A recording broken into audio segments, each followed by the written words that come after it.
నిజానికి నీ మెదడులో 2 మోడ్స్ ఉంటాయి. ఫస్ట్ది ద ఫ్లో స్టేట్. ఎప్పుడైతే నువ్వు నీకు నచ్చిన పనిలో పూర్తిగా లీనమైపోతావో, అది ఒక క్రికెట్ మ్యాచ్ అవ్వచ్చు, ఒక పెయింటింగ్ అవ్వచ్చు, లేదా ఒక ప్రాజెక్ట్ అవ్వచ్చు, ఆ సమయంలో ఒక మ్యాజిక్ జరుగుతుంది. నీకు ఆకలేదు, టైం తెలియదు, అసలు నేను అనేవాడు ఒకడు ఉన్నాడన్న సంగతే నీకు గుర్తుండదు. ఈ ఫ్లో స్టేట్లో ఉన్నప్పుడు నీకు భయమే ఉండదు, నీ టాలెంట్ మాత్రం పీక్లో ఉంటుంది. కానీ ఎప్పుడైతే పని ఆపేసి ఖాళీగా సోఫాలో కూర్చుంటావో అప్పుడు నీ బ్రెయిన్లో ఒక డార్క్ రూమ్ ఓపెన్ అవుతుంది. న్యూరో సైంటిస్టులు దానికి పెట్టిన పేరు డిఫాల్ట్ మోడ్ నెట్వర్క్, డిఎంఎన్. సింపుల్గా చెప్పాలంటే ద మీ సెంటర్. అదే నీ ఈగో కూర్చునే సింహాసనం. ఈ డిఎంఎన్ ఏం చేస్తుందో తెలుసా? ఇది ఒక టైం ట్రావెలర్. నిన్ను ఈ క్షణంలో ప్రశాంతంగా ఉండనివ్వదు, వెంటనే పాస్ట్లోకి లాగేస్తుంది. 10 ఏళ్ల క్రితం వాడు నిన్ను ఎందుకు తిట్టాడు, ఎందుకు తక్కువ చేశాడు అని మళ్ళీ మళ్ళీ గుర్తు చేసి రగిలిస్తుంది.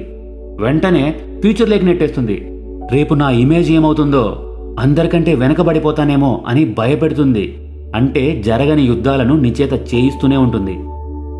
ఇంట్రెస్టింగ్ ఫ్యాక్ట్ ఏంటంటే పసిపిల్లలలో ఈ నెట్వర్క్ ఇంకా డెవలప్ అవ్వదు. అందుకే వాళ్ళకు నేను అనే బరువు ఉండదు. వాళ్ళు కింద పడితే ఏడుస్తారు, నెక్స్ట్ సెకండే నవ్వుతారు. వాళ్లకు ఇమేజ్ లేదు, అవమానం లేదు. కానీ మనం పెద్దయ్యాక ఆ స్వేచ్ఛను ఈగో అనే పొర కప్పేస్తుంది. ఒక షాకింగ్ ఫ్యాక్ట్ చెప్పనా? నీ బ్రెయిన్ వాడే మొత్తం ఎనర్జీలో 20% ఎనర్జీ ఏ పని చేయకుండా కేవలం ఈ డిఎంఎన్ నడిపే నేను అనే డ్రామా కోసమే ఖర్చవుతుంది. సో దీనికి సొల్యూషన్ సైన్స్ క్లియర్గా చెప్పింది. నువ్వు ఖాళీగా ఉంటే డిఎంఎన్ నిన్ను ఆడిస్తుంది, నువ్వు పనిలో ఉంటే ఫ్లో స్టేట్ నిన్ను నడిపిస్తుంది. నీకు ఈగో వద్దు అనుకుంటే దాన్ని చంపక్కర్లేదు. నీకు నచ్చిన పనిలో, నీ లక్ష్యంలో నువ్వు మునిగిపో. నువ్వు యాక్షన్లో ఉన్నప్పుడు ఈగో సైలెంట్ అయిపోతుంది. అదే అసలైన విజయం. ప్రపంచంలోనే గ్రేటెస్ట్ ప్లేయర్స్, బిజినెస్ మ్యాన్ ఎందుకు గెలుస్తారో తెలుసా? వాళ్ళు ఎప్పుడూ తమని తాము వైట్ బెల్ట్గానే, అంటే బిగినర్గానే చూసుకుంటారు.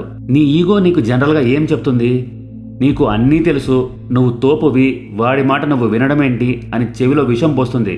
కానీ గుర్తుపెట్టుకో, నిండిన కుండలో కొత్త నీళ్లు పోయలేం. నీ బుర్ర నేను అనే అహంకారంతో నిండిపోతే కొత్త నాలెడ్జ్కి ప్లేస్ ఎక్కడుంటుంది? సో ఈరోజు నుంచి నాకు అన్నీ తెలుసు అనే బోర్డు పీకేసి నేను ఇంకా స్టూడెంట్ని అనే బోర్డు వేసుకో. అప్పుడు గెలుపు నీ వెనుక పరిగెత్తుకుంటూ వస్తుంది. ఇప్పుడు కన్ఫ్యూజన్ని క్లియర్ చేసుకుందాం.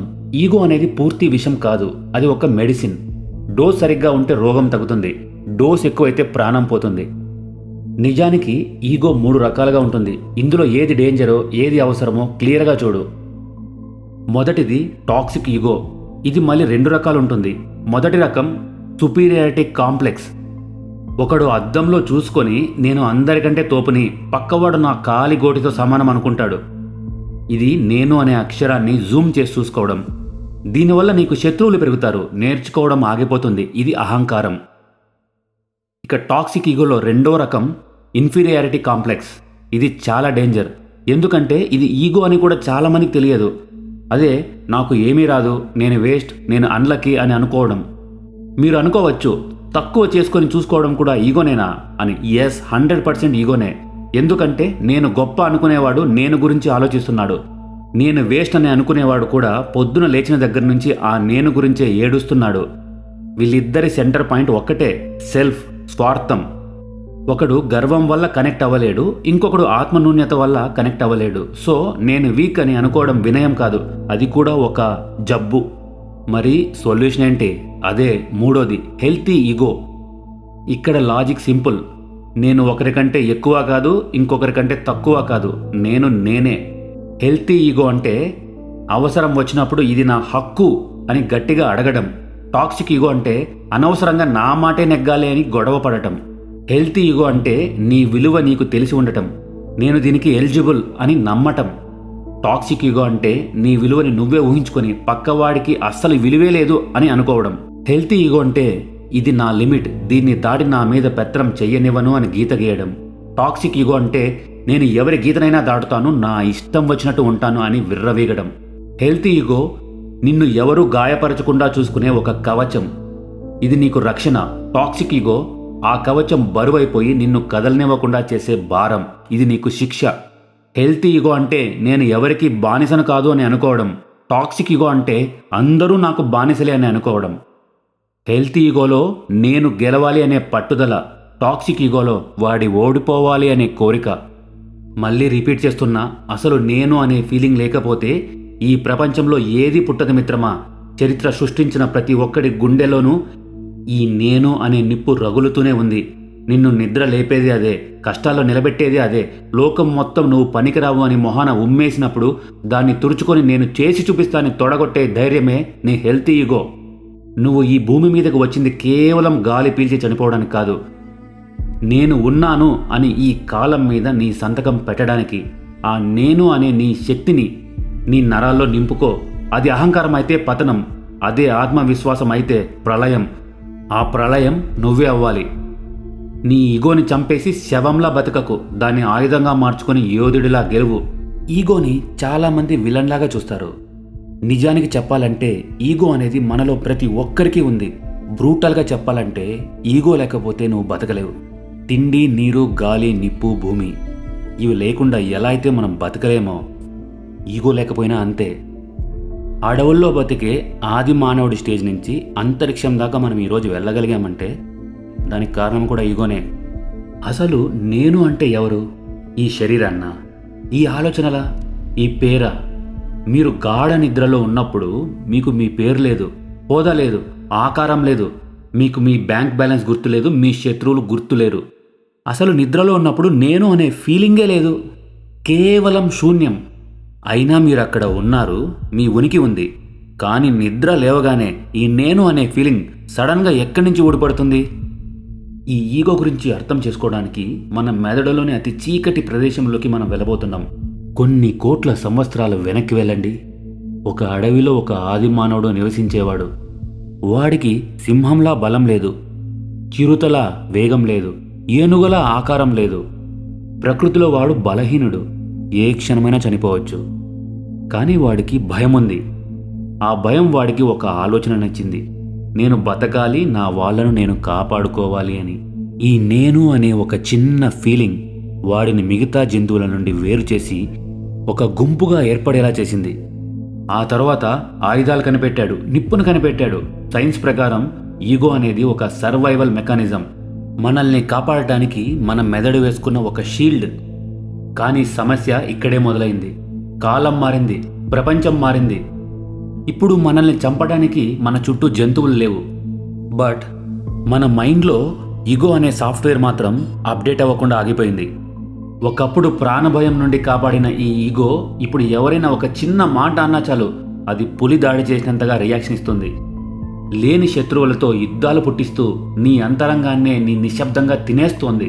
దీన్ని ఇంకా సింపుల్గా అర్థం చేసుకోవాలంటే నీ మైండ్ని ఒక కారులాగా ఊహించుకో. ఆ కారులో ముందు డ్రైవింగ్ సీట్లో ఉన్నది నువ్వు, కానీ వెనక సీట్లో 2 ప్యాసింజర్స్ ఉన్నారు. వాళ్ళే నీ జీవితాన్ని ఇన్ఫ్లుయెన్స్ చేసేవాళ్ళు. లెఫ్ట్ సీట్లో ఉన్నవాడు ద బీస్ట్, అంటే ఒక మృగం. దీనికి రూల్స్ తెలియవు, పరిణామాలు ఆలోచించకుండా నాకు నచ్చింది నేను చేస్తా అని మొండికేసేదే ఈ మృగం. ఇది మన ఆదిమ స్వభావం. ఇక రెండోవాడు ద మోరల్ పోలీస్. లెఫ్ట్ సీట్లో ఉన్న మృగాన్ని కంట్రోల్ చేయడానికి నీలోనే ఒక పోలీస్ ఉంటాడు. ఈ పోలీస్ కొంచెం జాగ్రత్తపరుడు, సమాజం గురించి ఆలోచిస్తాడు, జనాలు ఏమనుకుంటారో అనే సంఖ్యలతో నిండిన ఒక స్ట్రిక్ట్ ఆఫీసర్. ఈ పోలీస్ ఎప్పుడూ ఆ మృగాన్ని జైల్లో పెట్టాలని, అణచివేయాలని చూస్తుంటాడు. ఆ మృగం నీతో చేపించే భయంకరమైన పనులకు ముందు భయాన్ని పుట్టించేది నీలో ఈ పోలీసే. ఆ మృగానికి ఈ పోలీస్కి మధ్యలో నలిగిపోయే మధ్యవర్తే ఈగో. నిజానికి ఈగో ఒక విలన్ కాదు, అది ఒక మైండ్కి ఒక డ్రైవర్ లాంటిది. ఆ మృగంని కంట్రోల్ చేస్తూ ఈ పోలీస్ చెప్పే రూల్స్ పాటిస్తూ కార్ని యాక్సిడెంట్ అవ్వకుండా నడపడమే దాని పని. మనం బతకడానికి అది అవసరం. అసలు ప్రమాదం ఎప్పుడు వస్తుందంటే నువ్వు డ్రైవర్గా బ్యాలెన్స్ కోల్పోయి ఆ మృగం చేతికి స్టీరింగ్ ఇచ్చేసినప్పుడు. సైకాలజీలో దీన్నే ఆ మృగాన్ని ఇడ్ అని, ఆ పోలీస్ని సూపర్ ఈగో అని, ఆ డ్రైవర్ని ఈగో అని పిలుస్తారు. ఈగో అనేది నీ శత్రువు కాదు, అది నీ ఐడెంటిటీ. నేను ఉన్నాను అని ప్రపంచానికి చెప్పే ధైర్యం నీ ఈగో. కానీ ఆ ధైర్యం హద్దు దాటితేనే ప్రమాదం. సరే, సమస్య తెలిసింది, మరి పరిష్కారం ఏంటి? మన ఈగోని చంపేద్దామా? ఇలాంటి ఆలోచనల మధ్యలోంచి పుట్టినదే ఈగో డెత్. అసలు ఈగో డెత్ అంటే ఏంటి? నీకు ఈ ప్రపంచానికి మధ్య ఒక కనిపించిన గోడ ఉంది. ఆ గోడ పేరే నేను. ఆ గోడ కూలిపోయినప్పుడు నేను వేరు, ఈ విశ్వం వేరు అనే తేడా పోతుంది. అంతా ఒక్కటే అనే ఫీలింగ్ కలుగుతుంది. సింపుల్గా చెప్పాలంటే ఒక వర్షపు నీటి బొట్టు ఆకాశం నుంచి పడుతున్నంతసేపు నేను వేరు అనుకుంటుంది. కానీ అది వెళ్ళి సముద్రంలో పడగానే దాని రూపం పోతుంది. అది సముద్రంలో కలిసిపోతుంది, సముద్రమే అయిపోతుంది. ఆ నీటి బొట్టు తన నేను అనే ఐడెంటిటీని కోల్పోవడమే ఈగో డెత్. కానీ గౌతమ బుద్ధుడు ఇక్కడే ఒక మాట అంటాడు, కోరికను చంపాలనుకోవడం కూడా మరొక కోరికే. అలాగే నేను నా ఈగోని జయించాను, నేను గ్రేట్ అని ఫీల్ అయ్యావా, అది ఈగోకి మరో రూపం. మనం మనుషులం, ఋషులం కాదు, అడవుల్లో లేము, సమాజంలో ఉన్నాం. నేను అనే ఫీలింగ్ లేకపోతే ఉదయం నిద్ర లేవలేం, పని చేయలేం, ఎదగలేం. ఈగో అనేది ఉప్పు లాంటిది, అది లేకపోతే జీవితం చప్పగా ఉంటుంది, ఎక్కువైతే తినలేం. కాబట్టి యుద్ధం చేయాల్సింది ఈగోని చంపడానికి కాదు, దాన్ని మార్చుకోవడానికి, ట్రాన్స్ఫర్మేషన్కి. నీలో ఉన్న అహంకారాన్ని ఆత్మవిశ్వాసంగా మార్చుకోవాలి, నీలో ఉన్న మొండితనాన్ని పట్టుదలగా మార్చుకోవాలి. ఈగో అనేది నీ తల మీద ఉంటే నిన్ను కిందికి నొక్కేసే బరువు అవుతుంది, అదే నీ కాలి కింద ఉంటే నిన్ను పైకి లేపే మెట్టు అవుతుంది. దాన్ని ఎక్కడ పెట్టుకుంటున్నావు అన్నదే పాయింట్. రాముడికి రావణుడికి తేడా తలకాయలో లేదు, ఆలోచనలో ఉంది.